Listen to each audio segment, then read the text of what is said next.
Hi, I'm Jen from Acadian Accounting Education, and today we are going to practice creating a monthly recurring transaction. So if you would like to grab a copy of the exercise, be sure to click on the link in the description, and let's get started.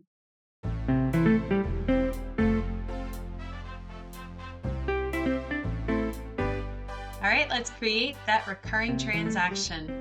Now, this exercise is being pulled from our Level 1 ProAdvisor certification course, which if you would like more information about that course after we go through the exercise, be sure to click on the link in the description.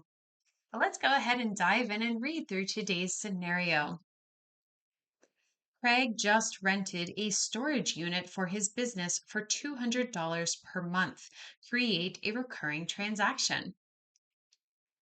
Now, you'll need to be in the sample company to do this exercise. If you are not sure how to get into the sample company or get your own free QBOA account, be sure to click on the link in the description. I have the sample company here on the left side of my screen. Once you sign in, this is what it will look like. This is the dashboard. So let's go ahead and get started with the exercise. Craig's rent for the storage unit is due on the first day of every month. The rent bill is due upon receipt. So let's get to the recurring transactions section by clicking on the gear icon and then selecting recurring transactions. So the gear icon is on the top right corner of your screen. Click on that, and then under lists, you will see recurring transactions. Now you'll see a couple that are showing right here, but we want to create a new one. So go ahead and click on the green new button. And then in the transaction type field, bill should already be selected. So we can go ahead and click on the green OK button. All right, so in the template name field, we want to type storage unit. So I'm going to close out of this. If you want to do the same, feel free to do so. So in that template name field, once again, it is going to be storage unit. We want to leave it as scheduled because it's going to be happening every single month. In the vendor field, let's go ahead and select haul properties. So go ahead and click into that drop down right there. You can scroll a little bit to find their name. So go ahead and do that. This box right here, we ignored it here. It's if you want this to hit the books a little bit earlier, you could put in a number of days in advance before it actually gets the charge actually happens to have it show up on the books.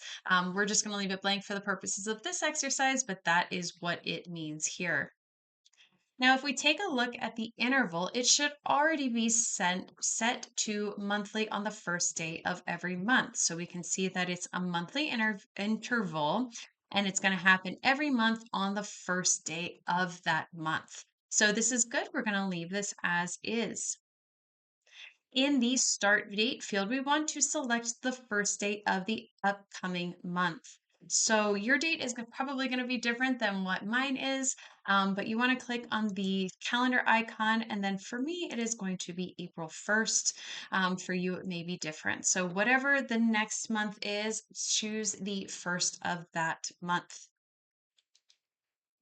In the terms field, we want to select due on receipt. So here is that terms field.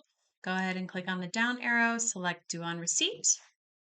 And then in the category field, we want to select rent or lease. So scroll down, here's that category details grid, and then here's that category field. So go ahead and click into it. You can either scroll if you would like, or you can type it in. Either way is fine.